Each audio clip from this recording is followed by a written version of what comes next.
let's begin our first topic at hand. All right, so as I bring up the news story here, oops. Okay. Oh well, that might be catching it. Hang on. Oh, okay. My camera looks really funny. Yeah, I need to fix that. Okay, well, I'll fix it when you talk, Greg. But anyways, so the FTC pledges to investigate video game loot boxes.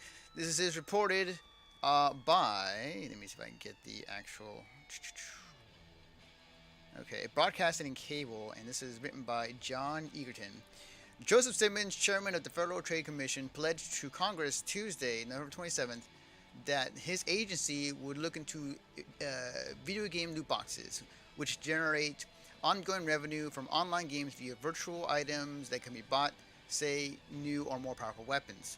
Senator Maggie Henson said that such revenue generators were predicted to be a $50 billion business by 2020. She said that loot boxes are now endemic to the video game industry, from smartphones to high-budget releases. She said children may be particularly susceptible to such purchases.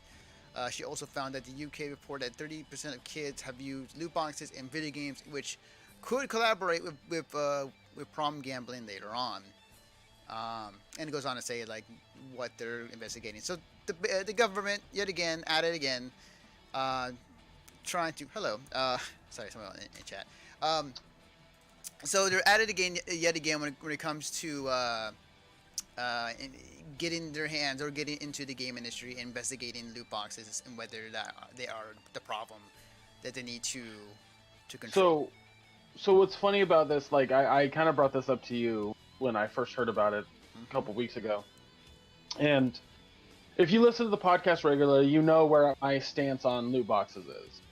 Um, but I was listening to I was listening to David Jaffe because he has a show on Twitch slash Facebook slash Twitter slash whatever fucking live platform he can stream it to. Uh, I wish I was joking. Like he fucking puts it on everything. But um, he was uh,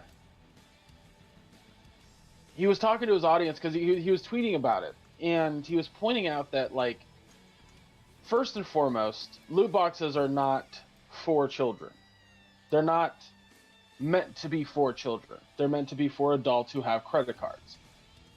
Um, so it is absurd to me to sit there and say like, oh well, we got to watch out for the kiddies because, they could be gambling. Well, that's nonsense.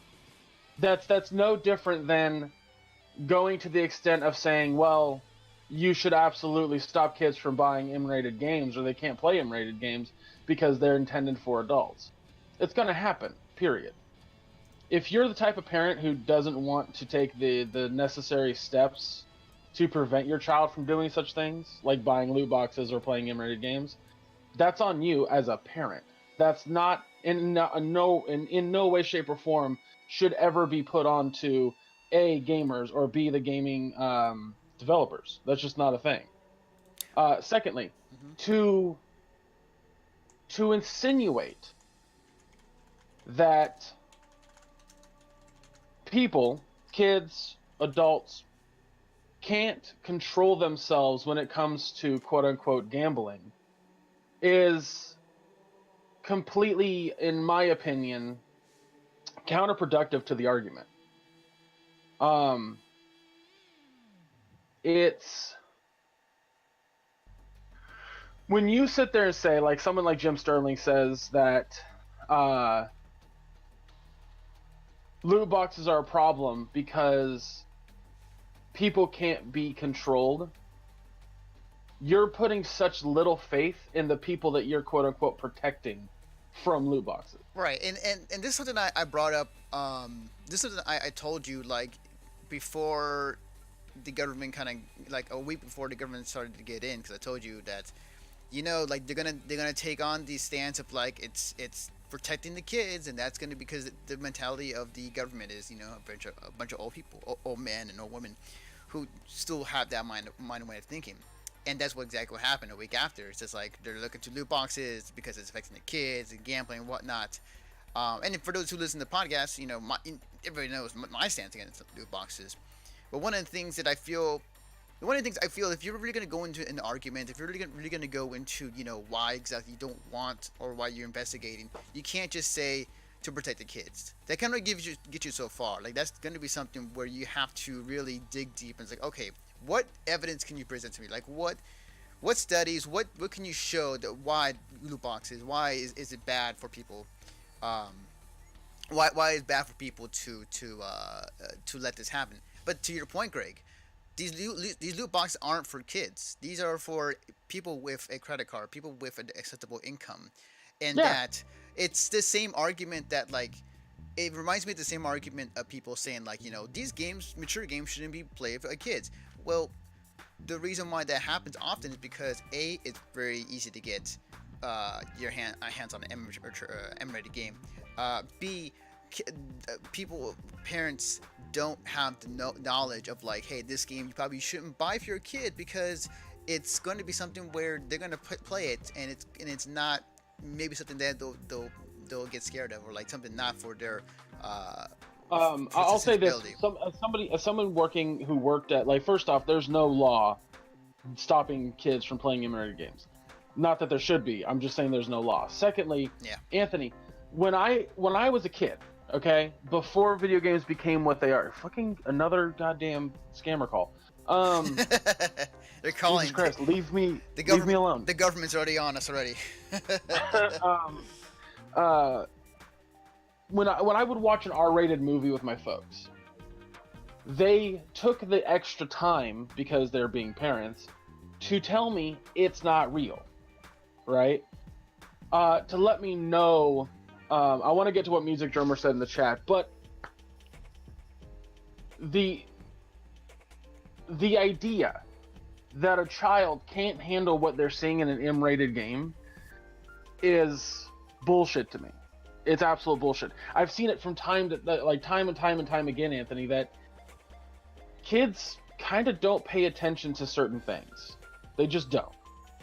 And if you truly, as an adult, think that a kid can't handle something like, let's say, Call of Duty or Red Dead Redemption 2, well then, if you have a kid, don't let them play the fucking game. Yeah. That's as simple as it gets. Yes. But if you don't have a kid, don't tell parents what they can and can't let their kids do. Absolutely. But I wanted to get to what Drummer said. He said there's also an argument out there that you aren't getting anything out of loot boxes.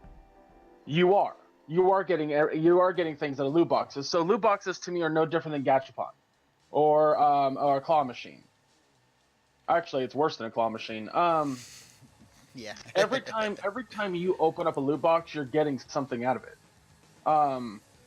Whether it's in a shitty fucking micro-transaction system like that was in Battlefront 2, or Overwatch, or whatever had loot boxes, you were getting something out of them. Whether those items were what you wanted is null and void in the argument.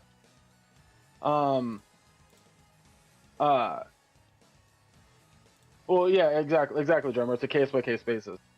You can't blanket statement that shit. Yeah, you really can't. When it comes. Oh, sorry, go ahead. Before our timer ends, when it comes to gambling, I've said this on the podcast before. Gambling is the idea that you can lose your money. Period. Gambling is you are going to lose what you have put in. That is an option. That's not the case with loot boxes. You aren't losing anything. You're just potentially getting something you don't want. If I decide to go to a gachapon machine, which are little capsule toys, and I want all 10 cats that are available in that thing, but I keep putting it in there and I keep getting the same fucking cat, well, that's on me. It's not on the gachapon fucking developer or maker or whatever. It's completely RNG. So it's just like, there's so many factors into it that are such nonsense to me, why people vehemently hate fucking loot boxes. So I don't know. Yeah, I mean, and it will take time. Like, obviously, the FCC, we'll see how things pan out with this. And then we'll keep track of it as it goes on. But like, also, you don't want the fucking federal government like handling our video game shit. Yeah, That's a slippery slope right there, bud. Yes, it is. It is. As history has shown, it is not something you don't want to deal with. Like you thought Jack Thompson was bad. Like, dude, like once the fucking federal government dips their hand into gaming, like it's just gonna get like it doesn't matter if it starts with loot boxes. That's where it starts. Yeah. It just goes downhill from there. So yeah.